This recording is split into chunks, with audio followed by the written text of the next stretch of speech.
আসসালামু আলাইকুম রহমতুল্লাহি ওবরকাতুহু।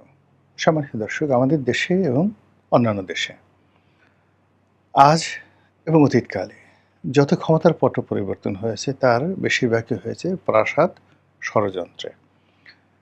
শুরুটা হয়েছে নিজের বাড়ি থেকে, ঘর থেকে। কখনো আপন ভাই, কখনো স্ত্রী, কখনো সন্তান, কখনো আত্মীয়স্বজন কিংবা কখনো একান্ত বিশ্বস্ত ব্যক্তি। তারা রাজার সঙ্গে, ক্ষমতাধর ব্যক্তির সঙ্গে, রাজনৈতিক ব্যক্তিত্বের সঙ্গে বেইমানি করেছে, মুনাফিকি করেছে, তাকে দুষ্ট বুদ্ধি দিয়েছে এবং এমন কর্মকাণ্ড করেছে, সেই কর্মকাণ্ডের ফলে রাজনীতিবিদ বা রাজা বা ক্ষমতার যিনি কেন্দ্র রয়েছেন, তার ব্যক্তিগত ইমেজ মারাত্মকভাবে ধ্বংসপ্রাপ্ত হয়েছে। এই প্রাসাদ থেকেই বিদেশি যারা আক্রমণকারী তাদেরকে আক্রমণ করা মানে আমন্ত্রণ জানানো হয়েছে।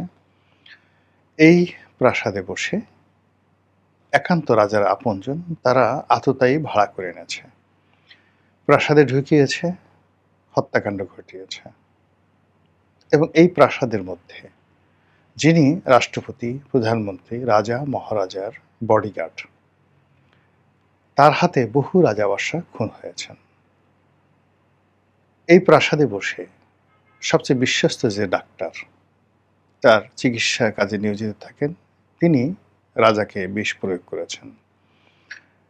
এই প্রাসাদে বসে যিনি পাচক, খাবার তৈরি করেন, তিনি রাজার খাবারে বিষ মিশিয়ে রাজাকে শেষ করে দিয়েছেন। যে প্রেয়সী, প্রিয়তমা, তার স্ত্রী, সেই প্রিয়তমা স্ত্রী কখনো বিষ প্রয়োগ করে তাকে মেরেছে, কখনো গলা টিপে মেরেছে, কখনো যাকে বলা হয় মুখে বালিশ চেপে বড় বড় বড় বড় রাজাবাসাকে মেরে ফেলেছে। এরকম ঘটনা যদি আমি বলি, অ্যাটলিস্ট 100 ঘটনা আমি আপনাদেরকে বলতে পারবো। তো কাজেই একটি সরকারের যে পতন হয়, সেই পতনের শুরুটা হয় প্রাসাদ থেকে। আর সেই প্রাসাদে যে রাজনীতির পতন হয়, ক্ষমতার পতন হয়, এটার কতগুলো ডাইমেনশন থাকে। ১ নম্বর ডাইমেনশন হলো সরাসরি রাজাকে মেরে ফেলা।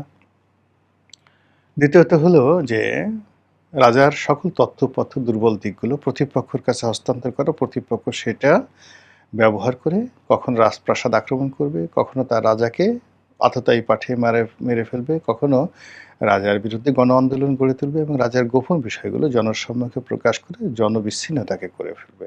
এভাবেই তো অতীতকালে ঘটনাটা বা ঘটনাগুলো ঘটেছে। ভারতে নাদির শাহ এসে ভারত আক্রমণ করলেন, বা জহিরুদ্দিন মোহাম্মদ বাবর ভারত আক্রমণ করলেন, সুলতান মাহমুদ ১৭ বার ভারত আক্রমণ করলেন, হালাকু খান বাগদাদ আক্রমণ করলেন। এই ঘটনাগুলো ঘটেছে, এরকম অসংখ্য ঘটনা, যেটার শুরুটা হয়েছিল একদম রাজপ্রাসাদের ভিতর থেকে, একান্ত আপনজন। তো সেই দিক থেকে আমাদের দেশের সাম্প্রতিক দুজন রাজনৈতিক ব্যক্তিত্ব, আপনি যদি ধরেন শেখ হাসিনা, তার যে পতন, তার পতনের যে বীজ, এই বীজটি বপিত হয়েছে, তারপর সেই বীজ থেকে গাছ হয়েছে, ফল হয়েছে, ফুল হয়েছে, ফল হয়েছে, সবই ওই গণভবনে। এবং যে লোকগুলো তার পতন ঘটেছে, তাদের একটা অংশ তাকে ছেড়ে গিয়েছেন, একটা অংশ জেলখানাতে আছে এবং আরেকটি অংশ এখনও তাকে ঘেরাও করে আছে। তিনি এখনও পর্যন্ত দিল্লিতে বসে একটা সিঙ্গেল লোক পাননি যার সঙ্গে তার ২০ থেকে ৩০ বছরের, ৪০ বছরের নিঃস্বার্থ প্রেম, নিঃস্বার্থ ভালোবাসা, মানে প্রেম বলতে মানে তাকে অন্তঃস্থল থেকে ভালোবাসেন, এরকম একটা সিঙ্গেল লোকের সন্ধান উনি এখন পর্যন্ত পাননি। ওনার পরিবার, আমরা যা কিছু দেখেছি, ওনার ছেলের সাথে ওনার সম্পর্ক, ওনার পুত্রবধূর সাথে সম্পর্ক, ওনার বোন, বোনের ছেলেমেয়ে, এই যে বা আত্মীয়-স্বজন যাদের সাথে সম্পর্ক, এটা আমরা দেখেছি বাইরে যে ওয়ান অফ দ্য হ্যাপিয়েস্ট, তিনি ছেলের সঙ্গে ফুটবল মানে ব্যাডমিন্টন খেলছেন ইত্যাদি ইত্যাদি। কিন্তু পরিবারের অভ্যন্তরে তাদের মধ্যে যে আসলে কি সম্পর্ক রয়েছে, সেই সম্পর্কটি মানে এটি সোজা একটা বাংলা কথা বলি তাহলে আপনি বুঝতে পারবেন। 1/11 এর সময়টিতে যখন শেখ হাসিনা গ্রেপ্তার হয়েছিলেন, তখন আমরা দিনের পর দিন তার জেলখানার সামনে দাঁড়িয়েছিলাম। অনেকে কেঁদেছি, অনেকে মিছিল মিটিং করেছে, যার যার অবস্থান থেকে তার মুক্তির জন্য প্রাণদত্ত চেষ্টা করেছে।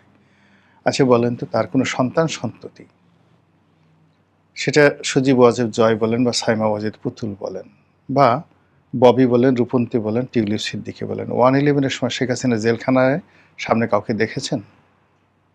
আপনি বলেন শুধু, আমি জানি না।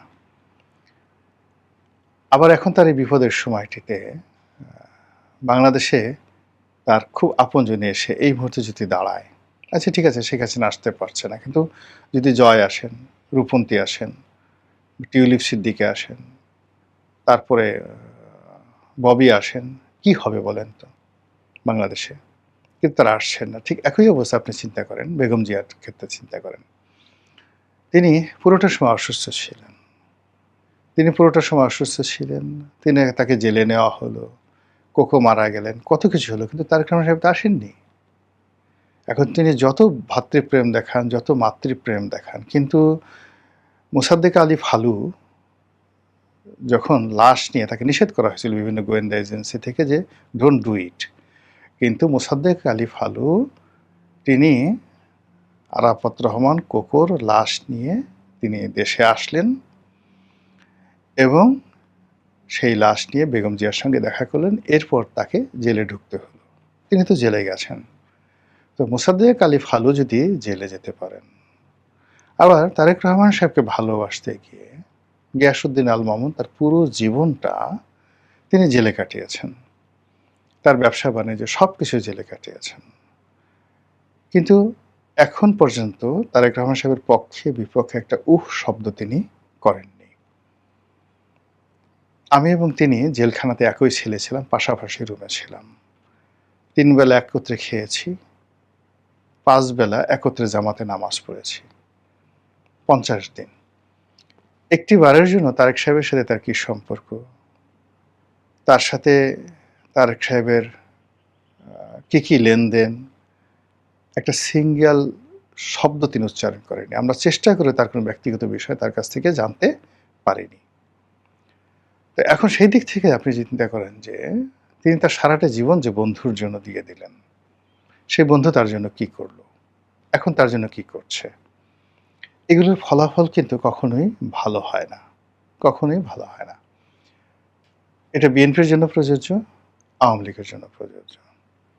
আমাকে একবার সেই একজন ভারতীয় কূটনীতিবিদ, এটা সম্ভবত 15-16 সনের দিকে, একজন ভারতীয় ডিপ্লোম্যাট, বাংলাদেশের একজন এমিনেন্ট জার্নালিস্ট, তার বাসায় একটা বৈঠক হচ্ছে, সেখানে তিনি বললেন যে আমাদের নেটওয়ার্ক এমন পর্যায়ে যে তারেক রহমান সাহেব তার কোন বাথরুমে কখন টয়লেট পেপার মানে টিস্যু পেপারটা পরিবর্তন করলেন, সঙ্গে সঙ্গে সেই খবরটা আমাদের কাছে চলে আসে। আপনি বুঝেন প্রাসাদ ষড়যন্ত্র কোন পর্যায়ে। তো সেদিক থেকে শেখ হাসিনার প্রাসাদ ষড়যন্ত্র, যার কারণে তার ক্ষমতাচ্যুতি হয়েছে, যার কারণে তার সম্পর্কে মানুষ বাজে কথা বলে, তার সম্পর্কে তার নৈতিক মনোবল ভেঙে গেছে, সেই কারণে আজ বাংলাদেশ থেকে যে হাজার হাজার কোটি টাকা নয়, লক্ষ লক্ষ কোটি টাকা, লক্ষ লক্ষ কোটি টাকা, এখন সরকার বলছে 16 লক্ষ কোটি টাকা, 16 লক্ষ কোটি টাকা বাদ দেন, 8 লক্ষ কোটি টাকা তো গেছে। এই টাকাগুলো যারা পাচার করেছে তাদের সঙ্গে এখন শেখ হাসিনার কেমন সম্পর্ক? এই টাকাগুলো যারা পাচার করেছে সেই টাকাগুলো কোথায়? এই টাকাগুলো এই বিদেশের মাটিতে এখন অনেক আওয়ামী লীগের নেতাকর্মীরা রয়েছেন যারা পালিয়ে বেড়াচ্ছেন, ঠিকমতো খেতে পারছেন না, তাদের অবস্থা কি বলেন? বাংলাদেশে যারা লক্ষ লক্ষ নয় কোটি কোটি আওয়ামী লীগের নেতাকর্মী যারা দুর্ভোগ দুর্দশায় পড়ছেন, তারা দলের পক্ষ থেকে আজকের দিন পর্যন্ত একটু সিঙ্গেল সাহায্য পেয়েছেন, সহযোগিতা পেয়েছেন, এই ঘটনা কেউ বলতে পারবে না। অথচ গণভবনে কত কোকিল, কত টিয়া, কত ময়না, কত পাখি, সরকারি অফিসগুলোতে একদিকে দরবেশ গ্রুপ, আর একদিকে এসালম গ্রুপ, এবং সেই এসালম গ্রুপ, দরবেশ গ্রুপ এদেরা যারা ব্যবসা বাণিজ্য করতেন, তারা আবার সঙ্গে সঙ্গে বিএনপির যারা লোকজন আছেন তাদেরকে ভাগ দিতেন, নিয়মিত ভাগ দিতেন। এটা কি শেখ হাসিনা জানতেন? যে তার লোকজন সরকারি ব্যবসা করছে, তাকে ব্যবহার করে সবকিছু করছে এবং সেই টাকা বিএনপির লোকদের কাছে যাচ্ছে। আবার তারেক রহমান সাহেব কি জানতেন বা জানেন যে তার আশেপাশে যারা থাকেন, তার দলের ভিতরে যারা লোক রয়েছেন, তাদের একটা বিরাট অংশ আওয়ামী লীগের সঙ্গে ভালো সম্পর্ক ছিল, তাদের একটা বিরাট অংশ ডিজিএফআইয়ের সঙ্গে সম্পর্ক ছিল এবং সরকারের কাছ থেকে টাকা নিত, ডিজিএফআই থেকে টাকা নিয়ে তারা তাদের সংসার চালাতো। এবং সেই লোকগুলোই এখন তারেক রহমান সাহেবের কাছাকাছি আছে। এই কথা কি তিনি জানেন? অথবা তিনি অনেক লোককে ভালোবাসেন, যারা প্রকাশ্যে প্রচণ্ডভাবে জামাতকে গালাগালি করেন, প্রচণ্ডভাবে আওয়ামী লীগকে গালাগালি করেন। আওয়ামী লীগকে এবং জামাতকে গালাগালি করার ক্ষেত্রে তাদের শ্রেষ্ঠত্ব, মানে এটা কেউ অতিক্রম করতে পারে না। কিন্তু এই লোকগুলো যে আওয়ামী লীগের এবং এই লোকগুলো যে জামাতের গুপ্ত, এটা কি তিনি বুঝতে পারেন? ফলে কি হলো যে বহু প্রাসাদ, নতুন নতুন প্রাসাদ তৈরি হয়। সেই সকল প্রাসাদে নতুন নতুন অধিবাসী আসেন, মেহমান আসেন। কিন্তু সেই প্রাসাদের মধ্যে যে ষড়যন্ত্র, সেটি আব্বাসী খলিফাদের জামানাতে যেমন ছিল, সালাউদ্দিন আইয়ুবের জামানাতেও তেমনি ছিল। মুর সম্রাটদের জামানাতে যেমন ছিল স্পেনে, একইভাবে কর্ডোভা, সেভিল, এই সমস্ত শহরের যারা উমাইয়া শাসক ছিলেন সেখানে তদ্রূপ ছিল। দামেস্কে যেভাবে ছিল, গুরগাঁওয়ে তেমন ছিল। মুঘল হ্যারেমে যেভাবে ছিল, একইভাবে বঙ্গভবনও ঠিক একইভাবে আছে। তো সেই দিক থেকে বর্তমান যে সরকার, জনাব তারেক রহমান সাহেবের সরকার, কখনোই প্রাসাদ ষড়যন্ত্র 100% যাকে বলা হয় বন্ধ করা যায় না। তবে সরকার প্রধান যদি মার্কাস অর্লিয়াসের মতো হন, দার্শনিক, ভালো হৃদয়, ভালো মন, উদার মন এবং কোনো অবস্থাতেই নিজের সঙ্গে আত্মপ্রবঞ্চনা করেন না, অভিনয় করেন না, মুনাফিকি করেন না, তিনি যা না তা কখনো দেখানোর চেষ্টা করেন না, অলি আল্লাহ গাউস কুতুব পীর মাশায়েখ হওয়ার চেষ্টা করেন না, তাহাজ্জুদি অলি আল্লাহ হওয়ার চেষ্টা করেন না, হযরত উমর হওয়ার চেষ্টা করেন না। তিনি যা as it is, just like একেবারে যে সিম্পল ম্যান। এ সকল মানুষের বিরুদ্ধে সাধারণত চক্রান্ত হয় না এবং এটা অনেকটা আতরের মতো অবস্থা হয়, সুগন্ধির মতো অবস্থা হয়। মানে চক্রান্তকারীরা সবসময় মশা মাছি এদের মতো হয়। আর এই ধরনের মানুষ যাদের নৈতিক চরিত্র ভালো, আর নৈতিক চরিত্র বলতে বোঝাচ্ছে যেমন আপনি একসময় জেনা করেছেন, ব্যভিচার করেছেন, কিন্তু আপনি তওবা করলেন যে আল্লাহ আমি আর করব না এবং এরপর থেকে আপনি সেভাবে চলছেন। আপনি একসময় খুব মিথ্যাচার করেছেন, একসময় খুব দুর্নীতি করেছেন, অনিয়ম করেছেন, কিন্তু আপনি তওবা করে মুহূর্তের মধ্যে আপনি ভালো হয়ে গেছেন। আল্লাহ কিন্তু ওইটাই গ্রহণ করে।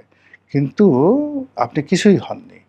আপনি আগের মতো জেনা করতে চান, ব্যভিচার করতে চান, দুর্নীতি করতে চান, অবিচার করতে চান, কিন্তু সাধু সন্ন্যাসী সাজতে চান।